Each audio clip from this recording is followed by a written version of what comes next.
পেঁয়াজ রসুন পুড়িয়ে চিকেন কষা করব। খেয়ে কেউ বলবে না এটা চিকেন নাকি গরু মাংস। দেখতে যতটা লোভনীয়, খেতেও কিন্তু দারুণ হয়েছে। দেখেন, গরম গরম ভাতের সাথে পরোটার সাথে জমে যাবে। আসসালামু আলাইকুম, সবাই কেমন আছেন? আশা করি নিশ্চয়ই ভালো আছেন। আমি আলহামদুলিল্লাহ ভালো আছি। আজকে রসুন পেঁয়াজ পুড়িয়ে চিকেন কষা করব। এখানে যে পেঁয়াজ নিয়েছি, রসুন নিয়েছি, তো একটা কাঁটা চামচ দিয়ে পেঁয়াজটা মধ্যে একটু ঢুকিয়ে তারপরে আগুনে পুড়তে গেছি। তো দেখলাম যে আগুনে পুড়তে যায় একটা একটা করে পুড়তে গেলে অনেকটাই সময় লাগবে। তারপর আমি সবটি চুলার উপরে বসাই দিলাম। একসাথে সবগুলো হয়েও যাবে, সময়ও বাঁচবে, আবার গ্যাসটাও বেঁচে যাবে। যাই হোক, এখন মশলাটা পেঁয়াজ রসুনটা পুড়িয়ে এখন আসলাম আলু।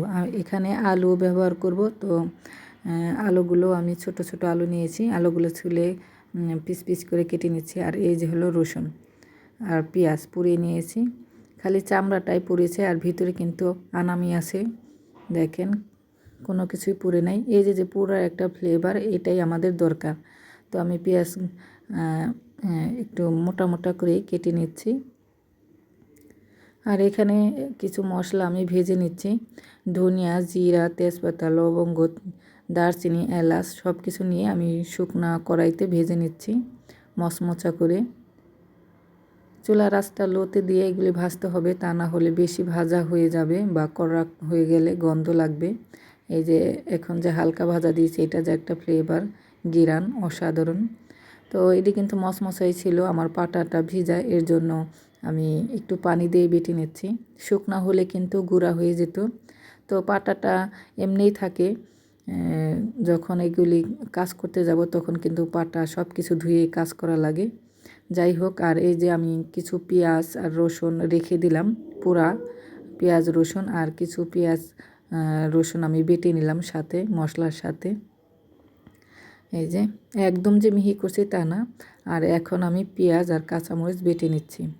পেঁয়াজ কাঁচামরিচ বেটে নিলে ভালো হয়, পেঁয়াজটা তাড়াতাড়ি গলে যায়।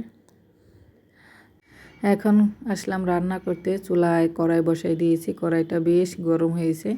দিয়ে দিলাম পরিমাণ মতন তেল, আর এই যে টুকরো টুকরো করা আলুগুলো আমি সুন্দর করে ভেজে নিচ্ছি লাল লাল করে। আলু ভেজে রান্না করলে কিন্তু খেতে ভালো লাগে। তো আমার আলু ভাজা হয়ে গেছে। এই আলু ভাজা তেলের মধ্যেই আমি দিয়ে দিলাম পেঁয়াজ কুচি। পেঁয়াজটাও আমি ভালো করে ভাজা ভাজা করে নিব। পেঁয়াজ আমি বেরেস্তা বানিয়ে নিয়েছি। এখন দিয়ে দেব পেঁয়াজ আর কাঁচামরিচ বাটা। যে পেঁয়াজ আর কাঁচামরিচ বাটলাম সেই বাটাটা আমি দিয়ে দিলাম, ভালো করে কষাই নিচ্ছি। পেঁয়াজের গন্ধটা দূর হলে দিয়ে দিলাম আদা রসুন বাটা। আদা রসুন বাটাও ভালো করে কষাই নিব। তারপরও দিয়ে দিলাম হলুদের গুঁড়ো, মরিচের গুঁড়ো, ধনিয়া গুঁড়ো, জিরা গুঁড়া, আর হলো ছোটো ধনিয়া। তিনটা মশলা মিলে ভাঙানো হয়েছে, একটার মধ্যেই আছে। তো তিনটাই গুঁড়া দিয়ে দিলাম স্বাদ মতন লবণ। আর এখানে আমি একটু মরিচের গুঁড়াটা একটু বেশি দিয়েছি। দিয়ে দিলাম চিকেন। তো মরিচের গুঁড়া একটু বেশি দেওয়ার কারণ হলো, এটা হলো মশলা পুড়িয়ে চিকেন কষা করতেছি, তো একটু ঝাল হলে খেতে কিন্তু ভালো লাগে। আপনারা চাইলে ঝালটা কমও দিতে পারেন, বাচ্চারা যদি খায়। তো আমার বাচ্চারা খাবে, যেটুকু ঝাল দিচ্ছে ওরা একটু খেতে পারবে। আর গোটা গোটা রসুন দিয়ে দিলাম। একটা রসুন হলো পুরা রসুনটা দিয়ে দিয়েছি, আর দুইটা রসুন হলো পুরা ছাড়া ভালো রসুন দিয়ে দিয়েছি। আর এই যে পুরা মশলা বাটছিলাম, সেই পুরা মশলা, জিরা, ধনিয়া, পেঁয়াজ, রসুন যে পুড়লাম, সেই মশলা বাটাটা দিয়ে দিলাম। এখন সামান্য অল্প একটু পানি দিয়ে কষাবো। আর এখানে আমি পানি বেশি দিব না, একটু একটু পানি দিয়ে কষাবো, একটু পানি দিয়ে কষাবো। কষাইতে কষাইতে রান্নাটা আমি শেষ করব। চুলার আঁচটা একটু লোতে দিয়ে তারপরে কষাবো। তো আমি আলুটাও দিয়ে দিলাম। এখন ঢাকনা দিয়ে চুলার আঁচটা কমিয়ে একটু পরে নাড়াচাড়া দিব আর কষাতে থাকবো। এইভাবেই রান্না করব। এভাবে রান্না করে খেতে কিন্তু ভালো লাগে। তো আমার ভিডিওটি যে যেখান থেকে দেখতেছেন কাছে দূরে অসংখ্য ধন্যবাদ। ভিডিও দেখার সময় লাইক দিয়ে ভিডিও দেখবেন। আর আমার রেসিপিগুলো কেমন লাগে আপনার সুন্দর মতামত কমেন্টে জানাবেন। আমার ইউটিউব চ্যানেলে যদি নতুন হয়ে থাকেন প্লিজ আমার ইউটিউব চ্যানেলটা সবাই সাবস্ক্রাইব করবেন। দেখেন কালারটা কত সুন্দর হয়েছে। তো ওই যে পুরা রসুন আর পেঁয়াজ যে বড় বড় করে রেখেছিলাম সেই পুরা রসুন আর পেঁয়াজটা আমি দিয়ে দিচ্ছি। রসুনটা কম আছে, আনাম পেঁয়াজটাই দিয়ে দিয়ে দিলাম আর কি। আর স্বাদ মতন লবণ, লবণ তো কিছু বলার নাই, কেউ বেশি খায় কেউ কম খায়, তো লবণটা যার যার স্বাদ মতন। শুধু এখন আলতো হাতে নাড়াচাড়া দিয়ে কষাতেই নামিয়ে ফেলব। দেখেন কত সুন্দর হয়েছে। আমি কিন্তু পানি বেশি দিইনি, অল্প একটু পানি দিয়েছি। তো আমার রান্না হয়ে গেছে।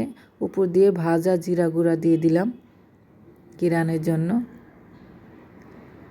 কালারটা কিন্তু ঘুরে গেল, ভাজা জিরা গুঁড়া দিলে কিন্তু কালারটা ঘুরে যায়, কালারটা সুন্দর হয়, ভালো লাগে, খেতেও ভালো লাগে, ঘ্রাণটাও ভালো লাগে। এখন আমি নামিয়ে নিব। দেখেন কত সুন্দর কালার হয়েছে।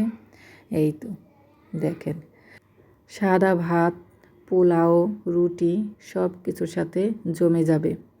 তো আবারও বলছি, আমার ইউটিউব চ্যানেলটা যারা সাবস্ক্রাইব করেননি প্লিজ আমার ইউটিউব চ্যানেলটা সাবস্ক্রাইব করবেন, আমার পাশেই থাকবেন। আজকে পর্যন্ত, আল্লাহ হাফেজ।